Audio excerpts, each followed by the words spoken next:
Hello friends, welcome back to my channel the data Singh. तो आज की इस वीडियो में बात करने वाले हैं पाइथन के एक और टॉपिक के बारे में जो कि है classes and objects, that is object oriented programming. तो ऊप्स क्या चीज है? ऊप्स कोड लिखने का, कोड डिजाइन करने का, एक सिस्टम डिजाइन करने का तरीका है। इसके अलावा ऊप्स कुछ भी नहीं है। ऊप्स अगर आपको कोई बोले कि ऊप्स लिख के दिखाओ, तो there is nothing that you can write in oops. Oops कुछ ऐसा नहीं है कि जैसे फॉर लूप है, हमें पता है कैसे लिखते हैं। ऊप्स आप लिख नहीं सकते हो। ऊप्स जो है वो एक कंसेप्ट है बेसिकली। तो बेसिकली वो आपका जो थिंकिंग है उसको इंप्रूव करता है। मैं ये भी नहीं बोलूंगा कि इंप्रूव करता है, क्योंकि बहुत सारे लोग इस चीज में बिलीव करते हैं कि ऊप्स जो है वो मतलब ऊप्स से ज्यादा अच्छा जो फंक्शनल प्रोग्रामिंग जो है वो ज्यादा अच्छा है। कुछ लोग वहां पे जाते हैं, उस साइड पे रहते हैं, और कुछ लोग ऑब्जेक्ट ओरिएंटेड प्रोग्रामिंग की साइड पे रहते हैं। तो ये नहीं बोलूंगा इंप्रूव करता है, बट ऊप्स जो है वो आपका एक सिस्टम जो है, सिस्टम मतलब बैंकिंग सिस्टम हो गया, कॉलेज का मैनेजमेंट सिस्टम हो गया, कुछ एक सॉफ्टवेयर हो गया। तो सॉफ्टवेयर जो है उसको किस तरीके से डिजाइन करना है वो बताता है हमें ऊप्स। ठीक है, तो ऊप्स क्या है आपको फुल फॉर्म पता ही है, ऑब्जेक्ट ओरिएंटेड प्रोग्रामिंग। तो इसमें जो सबसे इंपॉर्टेंट चीज है वो क्या है? ऑब्जेक्ट। जो पहला वर्ड है, क्या होता क्या है object? Classes and object, classes and object हर जगह सुनते रहते हैं, होता क्या है ये ऑब्जेक्ट? ऑब्जेक्ट जो है, इससे पहले की बात करते हैं अगर, तो प्रोसीजरल ओरिएंटेड प्रोग्रामिंग थी। ठीक है, प्रोसीजर ओरिएंटेड प्रोग्रामिंग के अंदर क्या था कि अगर आप एक बैंक के लिए सॉफ्टवेयर डिजाइन कर रहे हो, तो बैंक में ऑपरेशंस, जो इंपॉर्टेंट ऑपरेशंस आपके माइंड में आते हैं वो क्या आते हैं? अकाउंट ओपन करना, क्लोज करना, अकाउंट में से कैश निकालना, विड्रॉल, डिपॉजिट। ठीक है, मतलब ये आप बेसिक ऑपरेशन मान, 4 ऑपरेशन है। एक account open, close, withdrawal, deposit.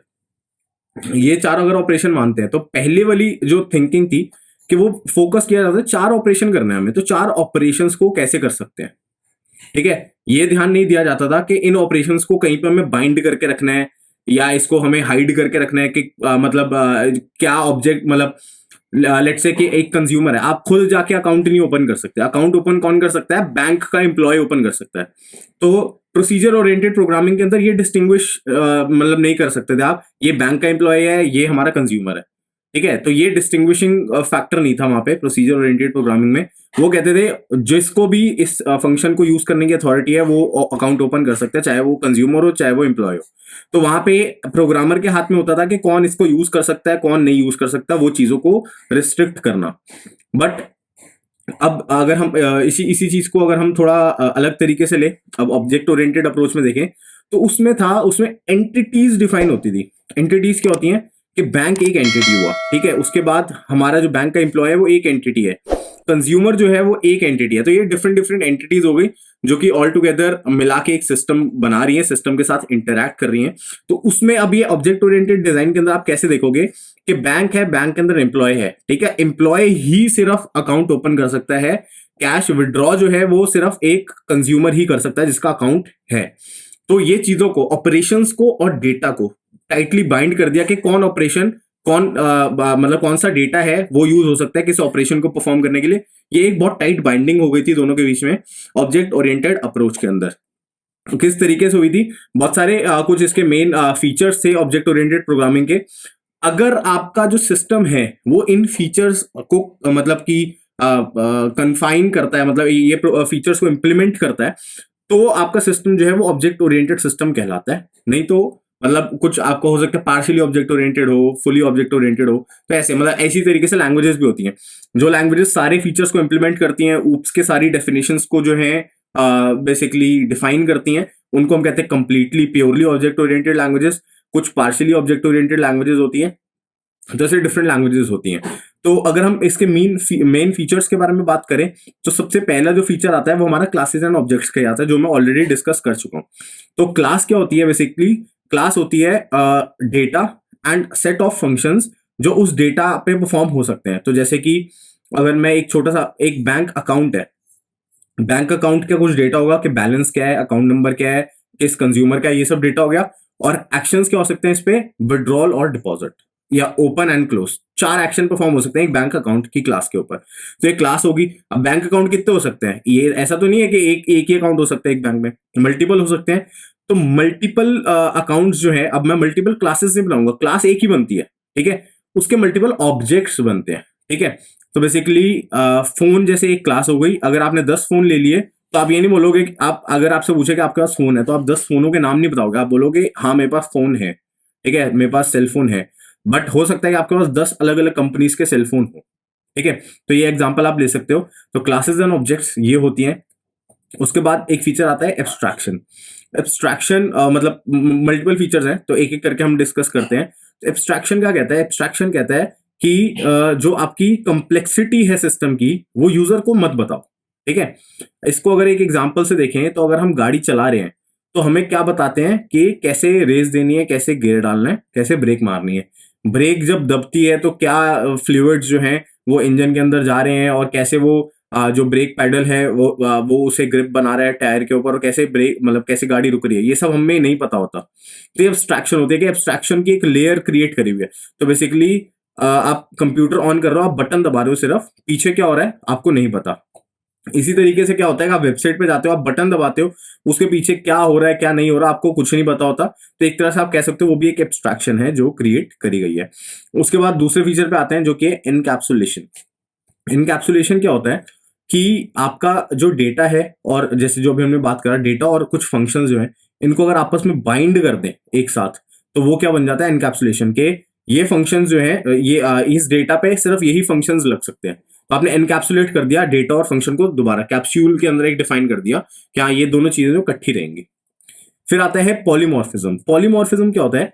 एक चीज जिसकी मल्टीपल फॉर्म्स हो। अगर इसका बहुत एक बेसिक से एग्जांपल लें तो अभी अगर मैं एक वीडियो बना रहा हूं तो मैं एक यूट्यूबर हूं। हो सकता है अभी अभी मैं जब ऑफिस जाऊंगा तो एक एम्प्लॉय बन जाऊंगा, घर पे मैं I am acting as a son, ठीक है। तो ये डिफरेंट कैटेगरीज में मैं मतलब मैं जो है मेरी अलग अलग फॉर्म्स क्रिएट हो रही हैं, बट मैं एक ही इंसान हूं, ठीक है। तो ये एक एग्जांपल है पॉलीमॉर्फिज्म का, one thing having many forms. तो इसको एक और अगर टेक्निकल एग्जांपल की बात करें, प्लस ऑपरेटर है, ठीक है। प्लस ऑपरेटर जो है वो दो इंटीजर्स को भी ऐड करेगा, दो फ्लोटिंग पॉइंट्स को भी ऐड करेगा, एंड आप उसको ओवरलोड कर सकते हो, मतलब उसको रीराइट कर सकते हो, जिससे जिसके अंदर वो आपके दो क्लास के ऑब्जेक्ट्स को भी ऐड करेगा। तो लेट्स से आप अगर दो बैंक अकाउंट है एक ही बंदे के हैं, आपने बोला कि मेरे को अकाउंट बैलेंस चाहिए, तो आपने सम कर दिया, प्लस करा दो ऑब्जेक्ट को, एक अकाउंट वन ऑब्जेक्ट है, एक अकाउंट टू ऑब्जेक्ट है। अब ये प्लस जो है ये इसको क्या प्लस करना है? अकाउंट के नंबर प्लस करने हैं, नाम प्लस करना है, क्या प्लस करना है? ये अगर आप डिफाइन कर दो तो वो प्लस ऑपरेटर ही यूज हो सकता है यहाँ पे। आपकी क्लास के जो मतलब ऑब्जेक्ट्स का अकाउंट बैलेंस है उन बैलेंसेस को ऐड करके आपको शो करने के लिए। तो एक प्लस ऑपरेटर की मल्टीपल फॉर्म्स हो गई यहाँ पे। तो इसी चीज को कहते हैं हम पॉलीमॉर्फिज्म।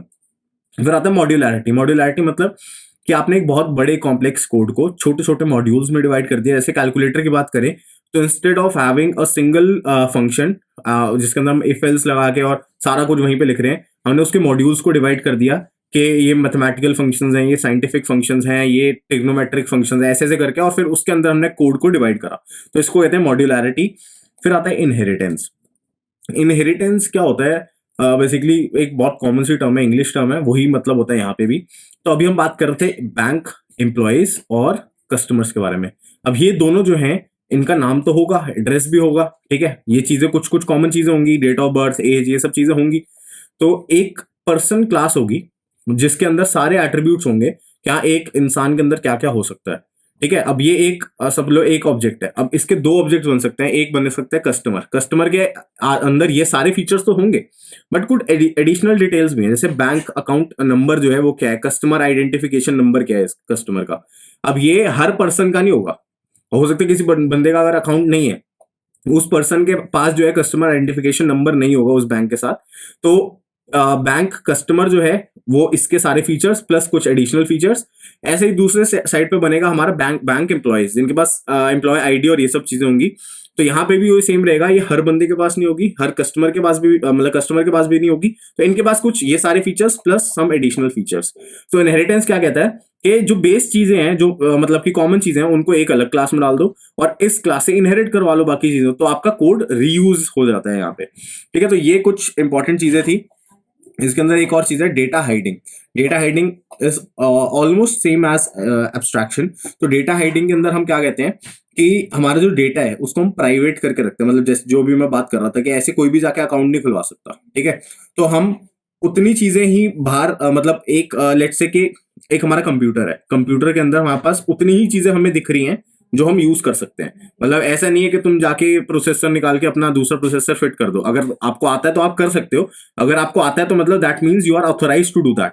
बट ऐसे एक रेगुलर यूजर जो है वो जाके प्रोसेसर नहीं चेंज कर सकता एक सिस्टम का।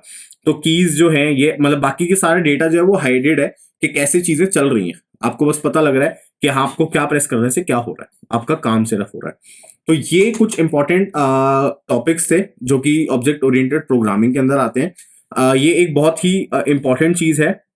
क्यों इंपॉर्टेंट है? क्योंकि इंटरव्यूज में बहुत ज्यादा पूछी जाती है। तो आपको एक कंसेप्ट जो है वेल वर्ड्स होने चाहिए।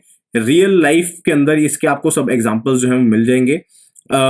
एक छोटी सी एक्सरसाइज करते हैं, क्यों ना आप जो रियल वर्ल्ड एग्जांपल्स हैं इन सारी चीजों के, polymorphism, encapsulation, modularity, data hiding, abstraction, इन सब चीजों को आप मेरे को जो है बताओ, मतलब कमेंट सेक्शन के अंदर कि क्या एग्जांपल्स आप अपने आसपास देखते हो इन सब चीजों के। एंड अगर वीडियो को यहाँ तक देखा है तो वीडियो को लाइक जरूर कर देना।